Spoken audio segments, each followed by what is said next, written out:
Good afternoon. Welcome to Kent City Council Committee of the Whole for Tuesday, August 4, 2026. Melissa,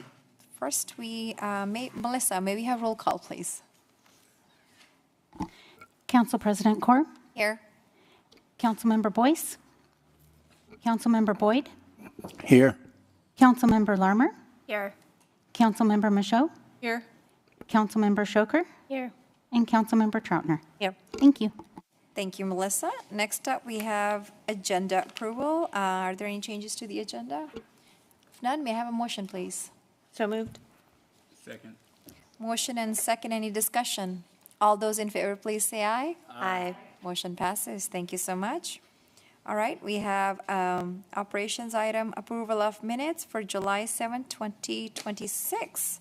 May I have a motion, please? So moved. Second. Motion and second. Any discussion? All those in favor, please say aye. Aye. Motion passes. Thank you so much. All right, next we have payment of bills. We have received those in our emails. May I have a motion to approve those, please? So moved. Second. Motion and second. Any discussion?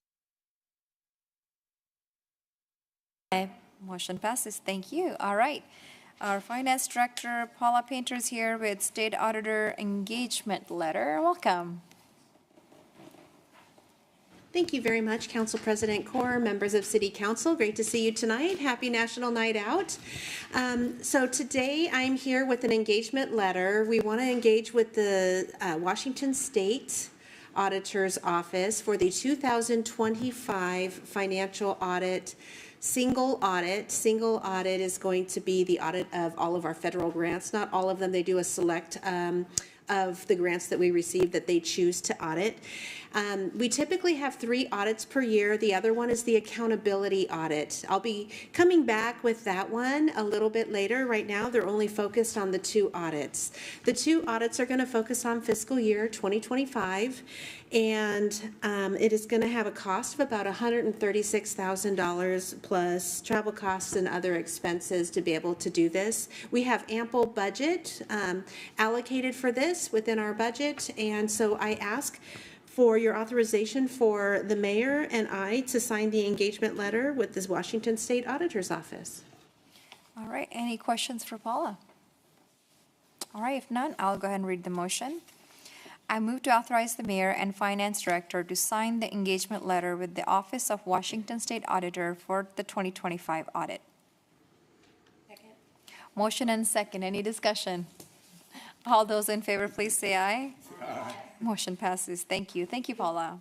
All right, Councilmember Larmer with Economic and Community Development items. Thank you, Council President. So we have 3 items tonight, all 3 for action. We're going to start with Rediscover Downtown Kent with Caroline Nichols.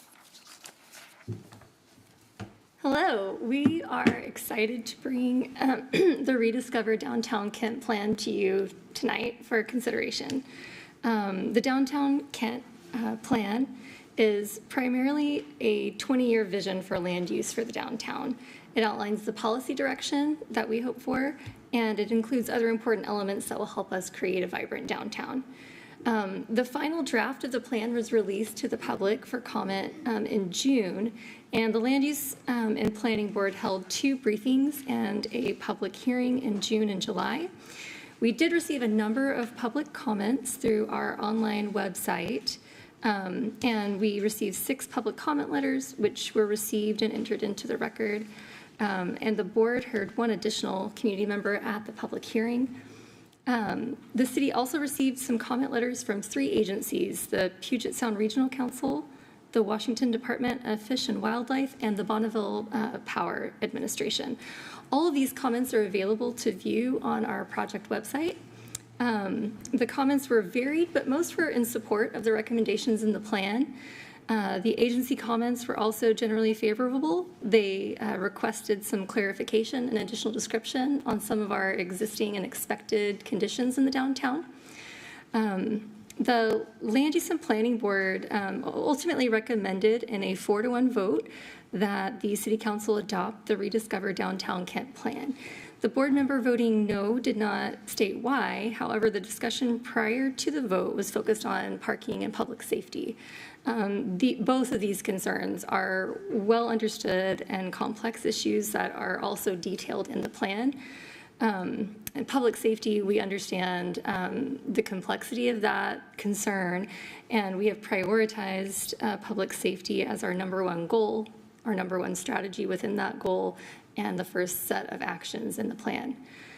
So we certainly understand that concern and that need in our downtown, and want to reassure you that we're focused on those concerns as well. Many of the recommended strategies and actions in the plan are also intended to have a positive impact on public safety.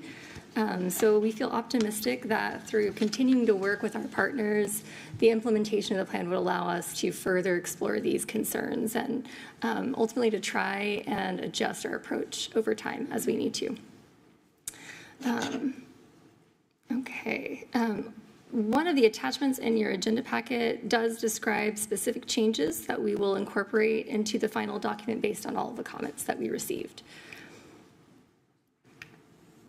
So to provide just some additional context and talk again about the purpose of our plan process. So the current plan in place is the Downtown Sub-Area Action Plan that was adopted in 2013. So the Rediscover Downtown Kent Plan is a comprehensive update to this existing document. It is also based on our more recently adopted comprehensive plan, and it also is founded on our regional plan, which is the Vision 2050. So we're looking at kind of updated economic conditions, a lot of workplace trends that have changed since the previous plan was adopted. We have regional growth expectations that we have to meet, and we are ultimately trying to ground our plan and the vision and goals that are identified by the community today. So it's a good update to the existing plan, and one that's timely. We also are one of our region's regional growth centers as identified by the Puget Sound Regional Council Growth Management Policy Board. We did go to them in January of this year, and they recommended that our downtown be redesignated as a regional growth center. This is really meaningful and important to the city because it does position us well for grant opportunities for transportation and other infrastructure projects throughout the city. So we recognize that this brings in millions of dollars to us each year to allow us to further our goals in this area and throughout the city.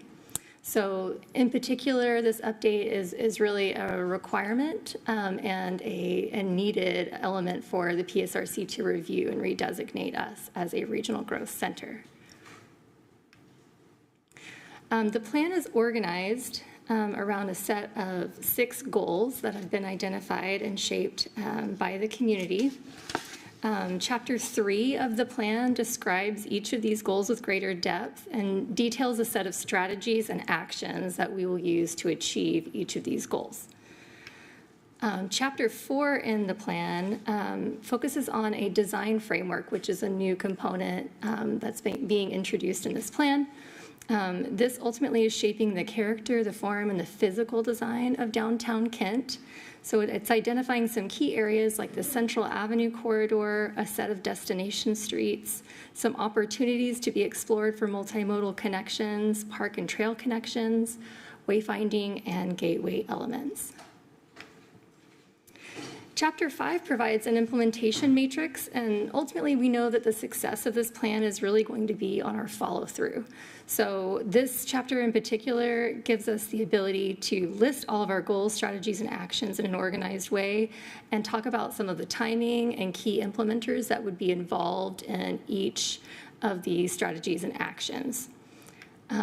So these also tie to further content in our Chapter 3. So if you're looking at a particular element in the implementation matrix, it also indicates where in Chapter 3 you can go to look for added context and details on that particular recommendation. This will also allow us to track our progress over time and be able to report back to you on our progress on all of these elements. As we bring this plan to you for consideration, we also want to highlight the many community members, business owners, property owners, community organizations, public agencies, and our city staff who have shaped the contents of the plan and worked together to ensure that the plan is reflective of the community's priorities and aspirations, and also that it meets all of our regional goals that we're required to meet to continue to be redesignated as a regional growth center. So we're grateful to everyone who has contributed to the plan. And we certainly look forward to the opportunity to work together as we implement. We recognize it's going to require many hands, and we are enthusiastic about the work ahead. So with that, I'd be happy to take any questions that you might have. If council approves this ordinance, it will move forward to consent on August 18th and have a 30-day standard effective date. Thank you. Are there any questions? Any questions? Councilmember Boyd. Yes, thank you for your presentation. I was wondering, are the infrastructure investments, are they keeping up with our future growth? That is our goal. I think we strive to be resourceful as a city overall. Our city staff, especially our public works team, has been very good at pursuing grants and other resources that will help us continue to build for the future. Our goal 6 in the downtown plan actually describes the intention of wanting to be more proactive and thinking about the infrastructure that we will need for future development as it might come in. So one of our main goals is to make sure that we are anticipating future growth and that we are planning ahead for those that we expect to see, those developments that we expect to see in the downtown. So our hope is that we will be well poised. Okay, thank you. Councilmember Michaud. Thank you so much. Thank you so much for this presentation. I'm wondering if anywhere in the plan, does it indicate sources of funding for these strategies? There are some that are detailed in the plan. There are also some tools, some funding tools that we don't currently use that are identified in the plan as things that we should explore. So we know we have a number of grants that we pursue on an ongoing basis, and those are kind of known quantities to us. We also know that there are some tools and resources that other communities pursue, and we want to look at those tools and see if they're a good fit as we look at implementing the plan. So the plan does prescribe some things for us to look at, some strategies for funding that we should consider. It doesn't prescribe outright specifically where each of the funding sources will be for every item in the plan. So a lot of the plan is really pointing the direction, and then with our partners, we are hoping to really identify how to put together the implementation strategy for each action item. It's going to continue to require some work and collaboration to really know how much everything will cost and to make sure that we're, again, working well with partners to not duplicate efforts in the downtown, but really to make sure that we're all stepping forward together. So there's some indications, but there's also a lot of built-in flexibility in the plan to accommodate the continued conversations that we know we need to have. I don't know if that addresses your question, but. Okay, anything else? I will go ahead and read the motion, but first I did want to say too, it's really exciting about that regional growth designation because I know how important that is. So Thank you. Thank you guys for pursuing that. So with that, I move to adopt ordinance 4545, amending the City of Kent 2044 Comprehensive Plan to repeal the 2013 Downtown Sub-Area Action Plan and adopt the new Rediscover Downtown Kent Plan. No, you're good. I have a motion and a second. Any other discussion? Oh, sorry. Yes, I just want to say thank you so much to you. Thank you to the team. This has been a team effort, a lot of work, a lot of conversations with groups in our community. You talked about partnerships. I know you have a lot of those established, so you still have things to keep doing. But you came to the City of Kent and took this project, or took this on, and have done an amazing job. So I want to say thank you to you and your team for all the hard work we finally got here. So appreciate it. With that, I will take a vote. All those in favor? Aye. All opposed? Passes unanimously. Thank you, Caroline. Okay, next up, we have Deja Mitchell with 2 items also requiring action. We will start with the ordinance amending the zoning district designations on the official zoning map. Deja.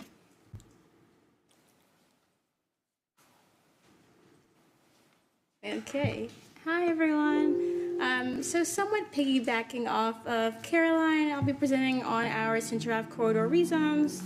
So just jumping right into some context and purpose. So as Caroline stated, the downtown plan is one of 30 PSRC regional growth areas. So essentially that's just a designation for a long-term growth strategy to help us maximize and prioritize public investment. So our 2044 comprehensive plan calls for continued planning and investment in our regional growth centers. So we have our downtown regional growth center, but we also have one in our industrial area. So our Central Ave corridor is a key route through our downtown Kent and an important focus of recommendations in the Rediscover Downtown Plan. So as a part of implementing our Rediscover Downtown Plan, the city is proposing zoning changes along the corridor. And these changes are intended to support the vision for a vibrant and mixed-use downtown. So our 2044 comprehensive plan, as well as our Rediscovered Downtown Plan, encourages increased density, broader potential for housing, and mixed-use development downtown. So essentially what we're wanting to do with these rezones is increase housing opportunities, mixed-use development, and neighborhood-serving uses by addressing regulatory barriers in our Kent City Code. So our existing zoning regulations, or zoning classifications, are general commercial mixed use, so GCMU. We have downtown commercial enterprise, transitional overlay, so that's DCET. Then we have general commercial, so that's GC. So these proposed amendments would rezone most of the properties in the corridor to downtown commercial enterprise. So extending that DCE zoning across, so the same red across, opposed to this slightly brighter red in the middle here. There would be one property that would be rezoned commercial manufacturing to match the surrounding zoning district and to maintain consistency with the underlying land uses. So at the very bottom here, you see a big square that says CM. So just for better understanding, when rezoning, we have to maintain the same underlying land use designation. So where our DCE area is, that is actually zoned, or that actually has a land use designation of urban center, where in the gray has an urban designation of commercial, so we wouldn't be able to change it to DCE. So keeping it to CM so it can match the surrounding area. Our current zoning allowances in our general commercial and general commercial mixed use are more restrictive, there's less housing options, and there are a lot of manufacturing and industrial uses that just don't belong in a vibrant downtown. They also are inconsistent with our Rediscover Downtown Plan. So we are proposing to change a couple of things, or more so just rezone in general. So we have 5 major changes when it comes to our rezone here. So our first one is with residential land uses. So we'll have less regulations for townhomes, multifamily buildings, communal residences, Tier 2, residential facilities with healthcare, and independent living facilities. So prior to, these uses were only allowed in a mixed-use overlay. So we're getting rid of that and just allowing them flat out in our corridor and making it easier to build housing in the area.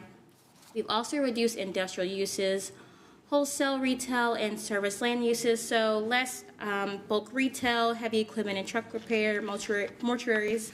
Again, things that just don't belong and aren't consistent with our Rediscover Downtown Plan. We've also decreased lot area, so from 10,000 to 5,000, so allowing for smaller parcels in our downtown area. We've removed side setbacks, or yard setbacks rather, unless a parcel is bordering a residential district in which they would have a 20-foot yard setback wherever that border may be. We've increased site coverage, so from 40% to 100%, so that allows for a bigger building footprint on our smaller parcels, so we can have, again, a vibrant, walkable downtown area. And then we've removed height requirements in a sense, so any new regulation will have to go through downtown design review, and height is regulated for downtown through our downtown design review. So, but there aren't any flat out, you can't build past 50 feet or something of that nature. So that's all I have for changes for the rezone. As far as an adoption process, we did have our hearing for this on the 27th of July, where Land Use and Planning Board recommended on a 5-to-1 vote for adoption of this ordinance. We did have 2 comments submitted for public record. These comments were concerned with maintaining existing uses, so that would be a legal non-conforming use. We also had a comment regarding what uses would no longer be allowed once we do the rezone. And that was pretty much it for all of our comments. And again, if this passes out, it will go to consent calendar on the 18th. Any questions? Thank you. Any questions? So, President Corr. Thank you, Councilmember Lorimer. Thank you, Deja. Question about the no vote on Land Use and Planning Board. Did they give any details on that, or was it just, did they have concerns or questions? They're only. It was 5. It Oh, it's a 5, okay, because you said, was a I public thought, comment. public comment, okay, sorry. For some reason, I thought it was 5. Thank you. Yeah, no problem. Any other questions? Any other questions? Okay, I will read the motion. I move to adopt ordinance 4546, amending multiple zoning district designations on the official zoning map to implement the adoption of the Rediscover Downtown Kent, Rediscover Downtown Kent plan. Second. I have a motion and a second. Any discussion? Seeing none, I will ask for a vote. All those in favor? Aye. Any opposed? Okay, motion passes. Thank you. So Deja, second item, the comprehensive plan updates to the docket. Yes.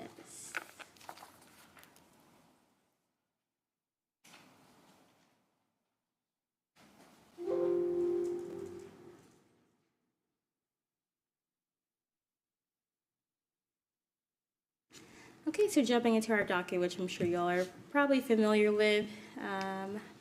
So just some background on updating the comp plan. So every city and county planning under the GMA are required to go through an extensive update of their comprehensive plan every 10 years. So we recently adopted our comp plan in 2024, so that will be our 2044 comp plan. Our next update is due in 2034.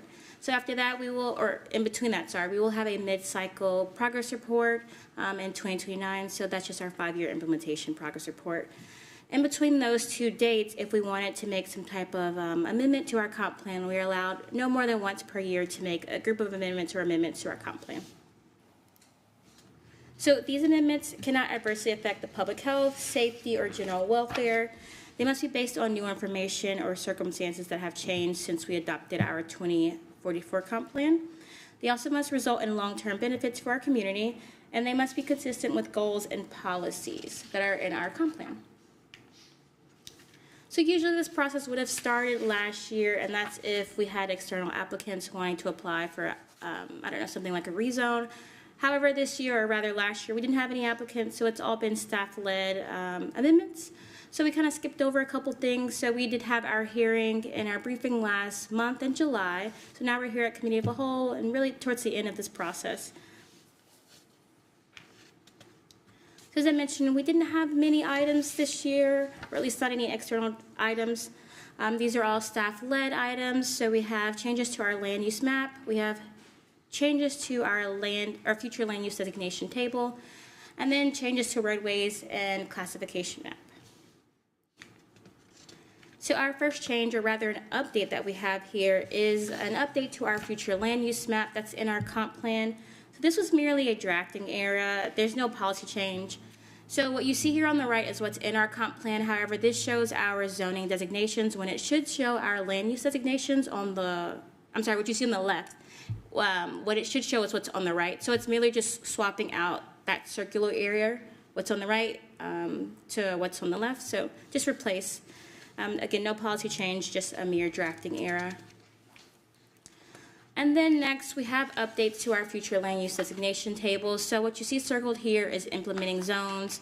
So these are old zoning names. You all may recall last year we adopted our Recode Kent plan, or amendments rather, and we consolidated a bunch of zones. So where you may see SR1 is no longer SR1, it's NRL. So it's really just going back in and changing where you see those old zoning names to our new zoning names.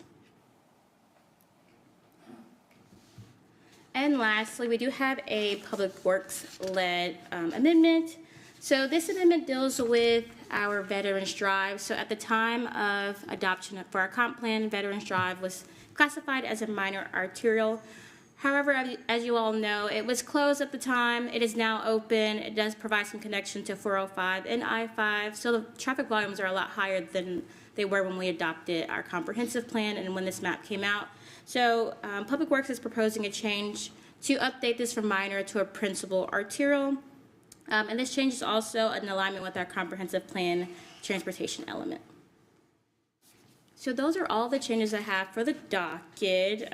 We did have our hearing for this on the 27th, as I stated, and that was recommended for vote, or recommended for approval on a 5-0 vote.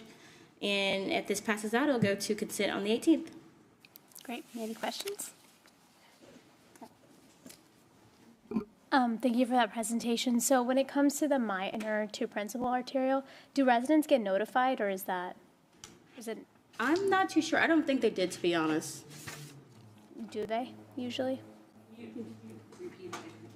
Yeah, when it comes to the change from minor to principal arterial, do residents get notified, or? So our processes and procedures require notification through the Kent Reporter and through other reporting channels, but it does not require it through property notice because it's along a roadway or right-of-way. The understanding was that this was in the works. We were waiting for the roadway to open to connect to I-5 and 509 for that designation to change. Okay. So it doesn't really change anything for the residents? No. Okay. Thank you. Any other questions? Councilmember Boyd. Okay. Thank you, Deja, for your presentation, and Krista. I was wondering, are these zoning changes, are they consistent with what we were told during the comp plan process? The zoning changes for what? What we're discussing right now? So there are no actual zoning changes in this PowerPoint. All the changes here are like drafting errors or just updating naming mechanisms. Okay. Okay. All right. Thank you. Okay, if there's no further questions, I'll read the motion. I move to adopt ordinance number 4547, amending the 2044 comprehensive plan, including associated maps and tables. Second. Second. I have a motion and a second. Any discussion? Seeing none, I'll ask for a vote. All those in favor? Aye. Any opposed? It passes unanimously. Thank you, Deja. I appreciate this. Oh, okay. Land. Thank you, Councilmember Larimer. Now we have public safety. In absence of Councilmember Boyce, we have Councilmember Boyd. Yes, I'm filling in for Councilmember Boyce. Okay, thank you. Right now, we're going to have Commander Bava. He's speaking on the cooperative purchase agreement. Good afternoon, Council President and fellow council members. Thank you for your time. I'm here to discuss two cooperative purchasing agreements that the department would like to use. The first is with Curtis Blue Line, a local Kent business, and the second is with Galls, a Des Moines business. The department has been a customer of these businesses for many years. In the case of Galls, probably decades, and in the case of Curtis Blue Line, at least a decade. The prior cooperative purchasing agreement that the city was using with Curtis expired in May of 2026, and they have since renewed through the League of Oregon Cities that cooperative purchasing agreement. The city is a member of, or I'm sorry, a participating agency with the League of Oregon Cities, so we are allowed to use that cooperative purchasing agreement. So this would be a renewal in essence to allow us to use the new agreement through 2030. In the case of Galls, their contract is with the Department of Enterprise Services, the Washington State Department of Enterprise Services, and that master contract is good through 2030. So by using these two contracts, we are allowed to obtain the pricing that has been pre-negotiated, and we believe that that gives us better deals than if we were to do direct negotiation with those businesses themselves. As you know, purchases made through a cooperative contract satisfy the competitive bid requirements under Kent City Code. And I'm happy to take any questions that you may have. Thank you. No questions for Commander Bava, anybody? I got a question. Okay. Commander Bava, thank you for your presentation. For those of community members who do not understand what these contracts are for, can you please clarify what do we Great use these question. services for? So both are law enforcement equipment vendors. In the case of Curtis Blue Line, we have long purchased many of our uniform items through them and equipment items. And in the case of Galls, we specifically, at this time, only use them for very limited uniform items. Thank you. Any other questions for Commander Bava? Okay, with that, I'll make the motion. I move to authorize the police chief to purchase law enforcement equipment through a cooperative purchasing agreement entered into between Curtis Blue Line and the League of Oregon Cities, provided that all purchases are within established budgets and made during the term of the cooperative agreement. Second? Okay, we got a motion and a second, and now we're going to take a vote. All those in favor? Aye. All opposed? The motion passes. And so next we got Commander Bava. Yeah, we do the motion. Both of them? Yeah, he did both. Okay, sorry. And now we're going to do the second one then. Okay, I move also to authorize the police chief to purchase law enforcement equipment through a cooperative purchasing agreement entered into between Galls LLC and the Washington State Department of Enterprises Services, provided that all purchases are within established budgets and made during the term of the cooperative agreement. Second? Okay, we have a motion and a second. Now we're going to take a vote. All those in favor? Aye. All opposed? So both motions passes. Thank you, Commander Bava. Thank you. Thank you, Councilmember Boyd. And we have Councilmember Troutner for Public Works item. Thank you, Madam President. We have one item. It is information only. I see Chad coming up to talk about the South 251st Street flood hazard mitigation and the Washington Avenue Bridge embankment. Thank you. Good afternoon, Council. I was here last month where we had a very rare request, and Council approved award to contractor before we'd opened bids. This was to get the construction moving out on the levees. We're going to be raising up the area of 251st Street to help protect the south end of town. And I just want to report back that we'd had a couple of questions as whether or not we had picked an appropriate level. I think we had an $800,000 kind of ceiling or cap on that bid where we would continue on the award. I want to report back that we had 6 bids in, and the low bid was with Scarcella Brothers, or local Kent contractor, for just under $490,000. So successful bid, and we're looking forward to having that work going here in the next few weeks. That was it. Thanks. Awesome. Any questions for Chad? All right. Thank you very much. Back to you. Thank you, Councilmember Troutner. With that, we are at the end of our meeting. We do have our National Night Out tonight, so our council meeting is going to be at 5 p.m. Until that, we are adjourned. Thank you.